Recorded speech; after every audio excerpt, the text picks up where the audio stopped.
जी किसको बात समझ नहीं बता दे, मैं रिपीट कर देता हूँ। नूर बच्चे, अरीबा जी, किसको बात समझ नहीं है प्लीज बता दे मुझे। क्लियर है? अब इसी तरह मसला यहां भी आ जाएगा। अगेन सिस्टम कौन सा है? पीरियोडिक। और अब फार्मूला कौन सा हो जाएगा?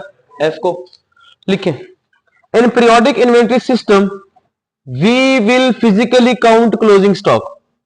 In periodic inventory system, we will physically count closing stock।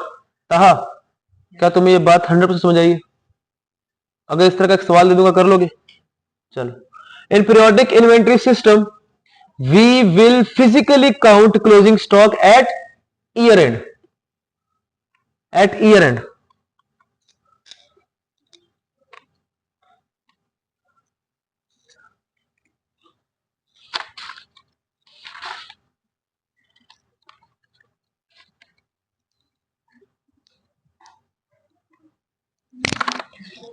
लिखें and will multiply physical quantity. And will multiply physical quantity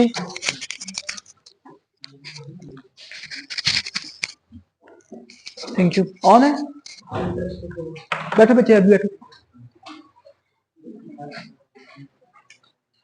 and will multiply. जी बिस्मिल्लाहिर्रहमानिर्रहीम। उम्मीद है आप लोग सब खैरियत से होंगे। फिजिकल क्वांटिटी विद आज है हमारा average lecture number 4, purchase rate. Topic number 1, chapter average purchase rate. Last class में थोड़ा सा एक क्विक ग्लिम्स दूंगा आपको। लास्ट क्लास में हम लोगों ने जो काम किया था वो था चैप्टर नंबर 1 के सेक्शन नंबर 1 के ऊपर। यूनिट्स आ जाएंगे कैसे? सेक्शन 1 कंप्राइज कर रहा था किस चीज पे? हमने बिजनेस ऑर्गेनाइजेशन से बात की। सबसे पहले हमने बिजनेस की डेफिनेशन को पढ़ा। हमने कहा जी business is any legal human activity directed towards earning of profit और मैक्सिमाइजेशन ऑफ प्रॉफिट। फिर हमने बात की ऑर्गेनाइजेशन भी पे, और हमने कहा जी organisation is the combination of different people who are working together in a systematic manner for the purpose of accomplishment of common method भी एवरेज वाला ही है। फॉर रेट कौन सा हो गया? Average purchase rate. बता दूं फार्मूला इसका? डिफरेंट घबराएंगे तो नहीं देख के। एरियाज थे डेफिनेशन के, जिसमें खास तौर पर पीपल गैदरिंग को हमने सबसे पहले डिस्कस किया। और पीपल गैदरिंग में हमने पीपल गैदरिंग को डिवाइड किया इनटू मैनेजमेंट लेयर्स, और हमने 3 मैनेजमेंट लेयर्स को डिस्कस किया, जिसमें टॉप मैनेजमेंट, मिडिल मैनेजमेंट और लोअर मैनेजमेंट पे हमने बात की। इस फार्मूले के पास रेट आता है, उस रेट को मल्टीप्लाई करने के ऑपरेशनल मैनेजमेंट का नाम दिया।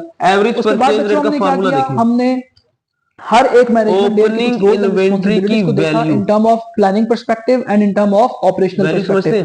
प्लानिंग पर्सपेक्टिव में हमने long term, short term plannings को देखा, और ऑपरेशनल साइड पे हमने general decision making, opening inventory की वैल्यू, साथ रूल्स रेगुलेशंस और प्रोसीजर्स को देखा और इम्प्लीमेंटेशन की बात की।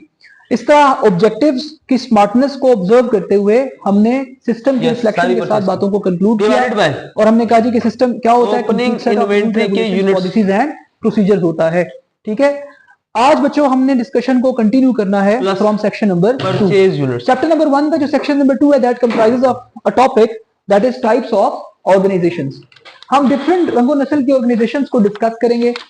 आपकी बुक में शायद आपको कुछ ऑप्शंस कम नजर आए, लिहाजा जैसा कि मेरी आपसे कमिटमेंट थी कि हम जिस एरिया पे कोर्स पे काम कर रहे हैं उसमें हम क्या कर रहे हैं, हम ये कर रहे हैं कि हम तमाम तर डिफरेंट जो पब्लिशर्स हैं उन सबको फॉलो कर रहे हैं। जैसे बीटीजी को भी देख रहे हैं, अमायरन ग्रुप को भी देख रहे हैं, बीटीजी को भी देख रहे हैं और कैप्लन को भी देख रहे हैं। टाइप्स हम इंशाल्लाह ऐसे एक्सपैंड करेंगे कि जितनी भी तरह की रंगो नस्ल की ऑर्गेनाइजेशन हमारे इर्द गिर्द एग्जिस्ट करती हैं, हम सारी ही टाइप्स को देख लें कि किस किस तरह की ऑर्गेनाइजेशन हमारे इर्द गिर्द मौजूद हैं। अगेन मुझे जरा चैप्टर नंबर 1 के सेक्शन नंबर 2 पे आगे चैप्टर 1 कंक्लूड हो जाएगा। सिस्टम कौन सा है? इंशाल्लाह चैप्टर नंबर 2 की तरफ मूव करेंगे। टाइप्स ऑफ ऑर्गेनाइजेशंस को लिस्ट करेंगे 4 मेजर हेड्स के साथ। पहला हेड है ऑर्गेनाइजेशंस बाय फार्मूला कौन सा है? Organisations by ownership. मालिकाना हकूक के एतबार से ऑर्गेनाइजेशंस को कितनी टाइप्स में डिवाइड किया जाता है? मैंने अगर निकालनी है क्लोजिंग की अमाउंट। फिर हम बात करेंगे ऑर्गेनाइजेशंस बाय क्लोजिंग इन्वेंटरी। इसका फार्मूला क्या होगा? ऑपरेशंस के एतबार से यूनिट्स मल्टीप्लाई बाय टाइप्स हैं, उस पे हम बात करेंगे एवरेज। फिर उसके बाद हम तीसरा हेड रखेंगे, हमारे पास कौन सा है? तीसरा हेड है हमारे पास ऑर्गेनाइजेशंस बाय मोटिव। अब मैंने आपको बताया एवरेज परचेज रेट का फार्मूला क्या है, दोबारा लिखो। चौथा हेड है बच्चों हमारे पास organisations by nature. Organisation by की तरफ नेचर। एवरेज परचेज रेट का फार्मूला क्या है? 1 बाय 1 हर एक सेक्शन को कंप्लीट डिस्कस करेंगे एग्जाम के पॉइंट ऑफ व्यू से, जितनी जितनी हमारी रिक्वायरमेंट है, जितनी जितनी हमारी नीड है। ठीक हो गया जी? By ownership organisations are divided by 4 types, 1 2 3 and opening inventory के the first one is sole tradership, sole tradership, The second one is सवाल आपके सामने question 2. the third one is private limited company. Question 2 में बताएं मुझे जरा opening inventory value कैसे निकलती है. Public ओपनिंग इन्वेंटरी की वैल्यू कैसे निकालेंगे. यूनिट्स को मल्टीप्लाई कर देंगे रेट के साथ. ओपनिंग यूनिट्स कितने थे. 4 टाइप्स हमारे पास आ गई बाय ऑनरशिप. 5 और रेट क्या था. हकूक के एतबार से इदारे कितनी तरह के होते हैं बच्चों. 4 तरह के. Sole tradership, partnership, private limited company and public limited company. 5 units थे और रेट था 28. क्या ऐसे करने से मेरे पास ओपनिंग इन्वेंटरी वैल्यू नहीं आ जाएगी. अब मैंने परचेज सारी परचेज की वैल्यूज निकाल ली है. कितने दफा परचेज हुई है. पहले परचेज हुई थी 5 यूनिट्स और रेट क्या था 32. फिर प्लस नेशनल ऑर्गेनाइजेशन प्लस फिर परचेज कितनी हुई 10 और रेट क्या था 34 plus 20 into organisations 40. By motive और by objective organisations are divided जो मैंने लिखा क्या इससे मेरे पास परचेज की वैल्यू आ जाएगी. प्रॉफिट मेकिंग इससे परचेज की ओपनिंग की वैल्यू प्रॉफिट पे काम करती है. डिवाइड करना यूनिट के साथ. ओपनिंग यूनिट कितने थे. Non profit making organisation. Purchase unit कितने थे. Not profit organisation. 10 जमा 20 क्या यूनिट्स हो गए. कहा जाता है. आंसर निकालें. Non profit organisations. ठीक है जी. Domestic, multi domestic and multinational. Profit making and non profit making. By nature, again, organizations are divided into 2 types: manufacturing organizations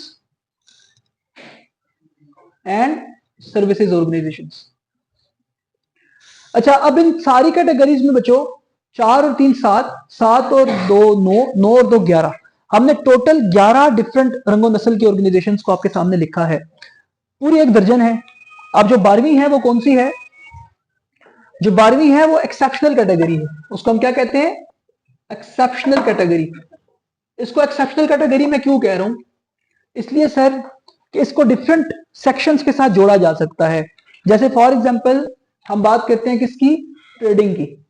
अब ट्रेडिंग एक ऐसी नेचर है ऑर्गेनाइजेशन की जो soul tradership form of business भी कर सकता है. Private limited public limited company भी कर सकती है. एग्जैक्ट 36 जो ट्रेडिंग है वो आपकी डोमेस्टिक लेवल पे भी हो सकती है, मल्टी डोमेस्टिक लेवल पे भी हो सकती है और मल्टी नेशनल लेवल पे भी हो सकती है.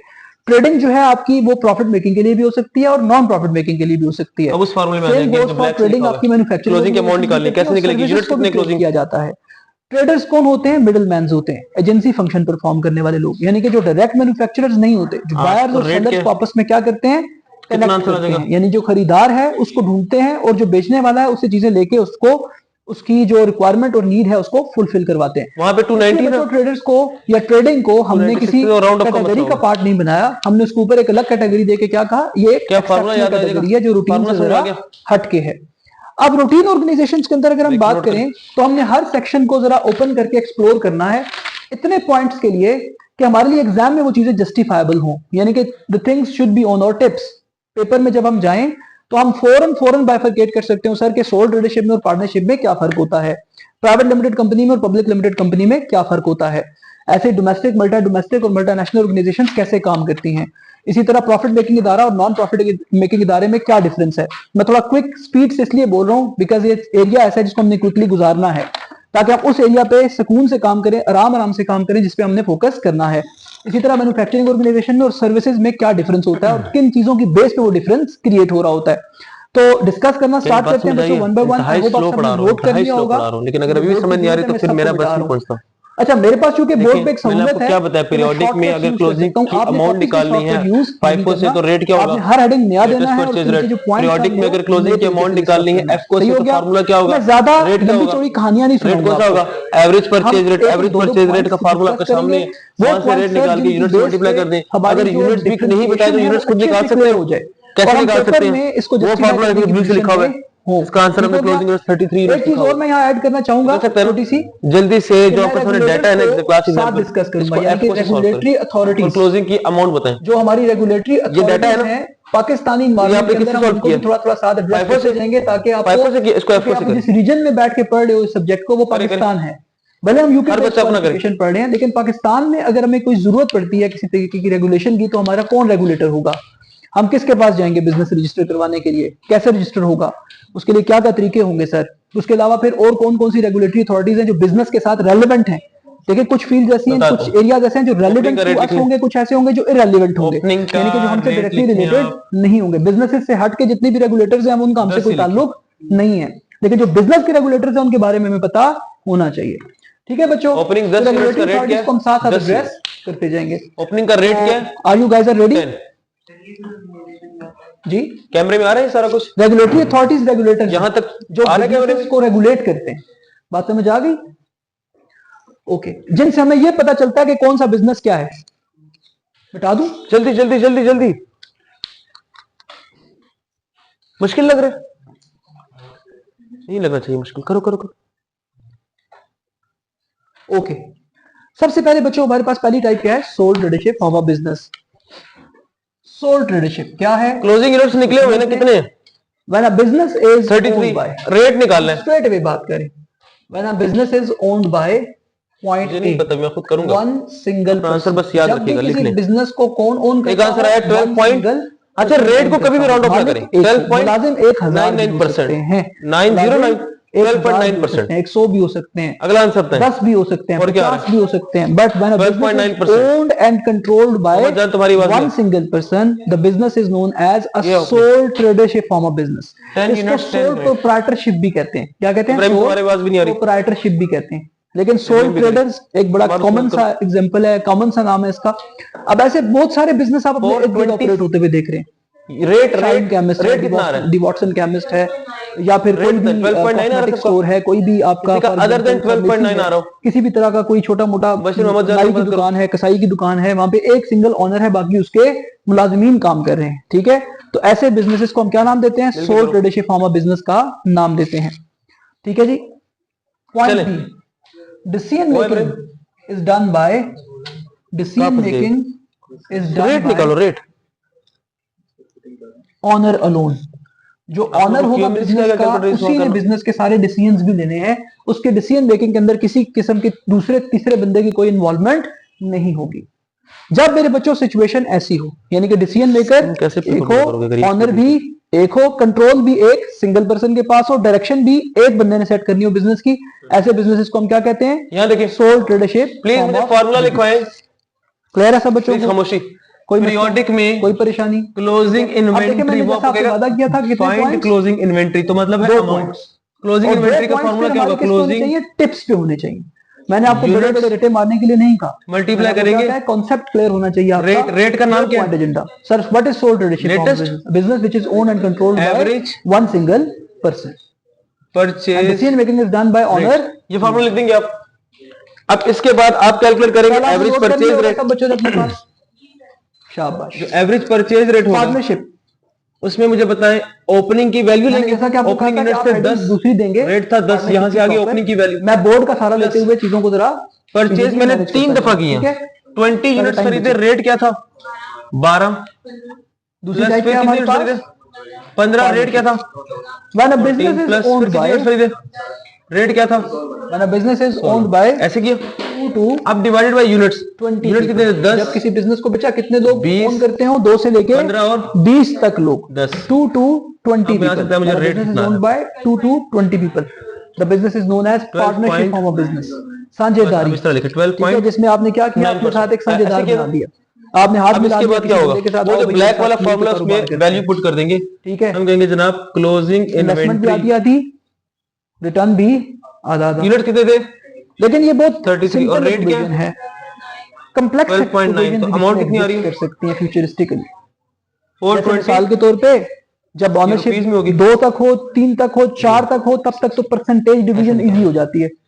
जैसे 25% एक ने इन्वेस्ट किया, 25 एक ने, 25 एक ने, 25 एक ने, ये 4 पार्टनर हो गए। 5 हो गए तो फिर क्या होगा? 20-20 पे आ जाएंगे। 6 हो गए तो परपेचुअल में कैसे करती हैं? डिवीजन फर्क होती जाएगी, डिवीजन फर्क होती जाएगी। Store card, cost card, ledger card. Perpetual में तो कार्ड बन जाएगा, कार्ड से यूनिट भी आ जाते हैं और अमाउंट भी आ जाती है। पीरियोडिक में कैसे करेंगे? करते हो तो क्या उसका रिटर्न उसको पूरा FIFO में होगा तो 5 लेटेस्ट परचेज रेट, FO होगा तो सर जितनी इन्वेस्टमेंट है उस हिसाब से देंगे। शाबाश, जितनी इन्वेस्टमेंट है उसके हिसाब से देंगे। आपको दोनों सिस्टम में दोनों फार्मूले यानी कि 4 सिनेरियो बन रहे हैं।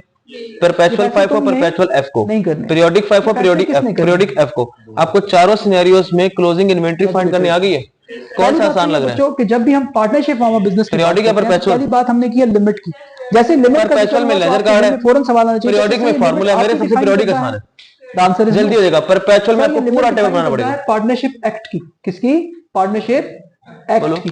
पार्टनरशिप एक्ट कब आया? क्या अगर वो आपको कह दे कि एक्ट आया था सिस्टम है परपेचुअल, वो आपको ये कहे कि जनाब मुझे क्लोजिंग इन्वेंट्री की अमाउंट नहीं चाहिए, एक्ट को मुझे परपेचुअल में पेश किया, आप क्लोजिंग यूनिट्स बता दो, इंडिया कंपनी उसके पाकिस्तान लिए भी आप लेजर कार्ड बनाएंगे पाको हिंद में, ठीक क्या है? ये फार्मूला सिर्फ इंडिपेंडेंस तो आपको 47 में सिर्फ पीरियोडिक है, इसका ये मतलब सब में वही होता है कि पाकिस्तान अगर यूनिट्स मांगेगा ना आपसे यूनिट्स आज भी चल रहा है, छोड़ दे सिस्टम कौन सा है, छोड़ दे फार्मूला कौन सा है, ये फार्मूला हो गया बस जवाब सुनिए यूनिट्स के लिए। सर गौरव ने इतना हाँ अगर वो क्लोजिंग इन्वेंट्री मांग रहा है आपसे तो फिर आप देखेंगे पीरियोडिक है या परपेचुअल, अगर परपेचुअल है तो ledger card, ledger card. Mohammad Ali Jinnah रहमतुल्लाह अलैह, उन्होंने जब वो खुद चूंकि कानूनदान थे तो जब उन्होंने खुद इस कानून को देखा तो उन्होंने कहा यार ये बहुत अच्छा और कम्प्रीहेंसिव कानून है, इसको कैरी होना चाहिए, इसमें कोई चेंज किए बगैर इसको एज सच एक्सेप्टेबल करते हैं पाकिस्तान के अंदर भी। तो आज भी पार्टनरशिप एक्ट 1932 वाला ही पार्टनरशिप्स के ऊपर लागू होता हुआ आपको नजर आएगा। हाँ तो परचेजेस में परचेजेस लिखो, सेल में सेल लिखो, रेगुलेशंस हैं वो उसके ही क्लोजिंग मांगना है ना आपसे में मौजूद हैं, तो क्लोजिंग की तो फाइंड करना है, तो ये 20 सेल नहीं देगा तो क्लोजिंग निकल भी नहीं सकती। नहीं है, ये एक्ट हमें क्वेश्चन 2 में सेल यूनिट नहीं थे, लेकिन क्वेश्चन 2 में क्लोजिंग यूनिट थी, चलता है लिमिट पे 8 क्लोजिंग यूनिट्स थी ना, रेगुलेटर का नाम यहाँ 40 अवेलेबल फॉर सेल थे, खुद ही तो 8 क्लोजिंग यूनिट्स थे, सोल्ड पता नहीं था, तो मैंने कहा 40 में से कितना माइनस करूं कि आंसर 8 है, रेगुलेटर्स के बगैर तो क्या मैंने सोल्ड यूनिट्स निकाले नहीं 32।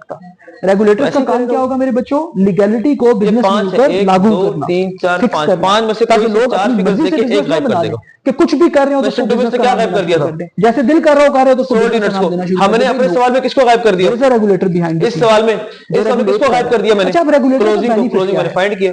देखिए ओपनिंग भी है, परचेज भी है, सोल्ड भी है, क्लोजिंग भी है, क्लोजिंग मैंने निकाल लिया। क्या है वैसे करेगा, इसका अलग से एमसीक्यू आता है। ज़हीम भाई जो है ना, को फाइंड करने का अलग से 2 नंबर का एमसीक्यू आएगा, ये 2 नंबर है शुरू किया, अभी इन्होंने एसीसी का स्टार्ट किया था। ज़हीम हॉस्टल के स्टूडेंट हैं, ज़हीम ने सोचा इसको एक शरारत में सूझ गई, अगर वो कहेगा परपेचुअल में क्लोजिंग इन्वेंट्री के अमाउंट निकालो, अगर परपेचुअल में तो कहां से निकलेगी अमाउंट? कर दूं लेजर कार्ड मुझे FIFO से भी बनाना आता है, एफको से बनाना आता है।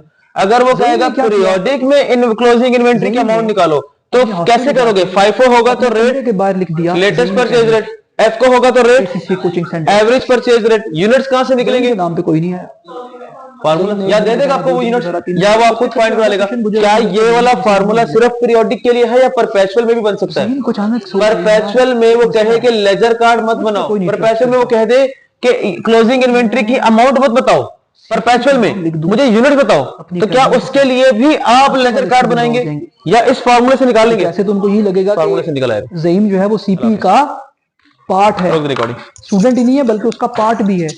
हमारा जो अकेडमी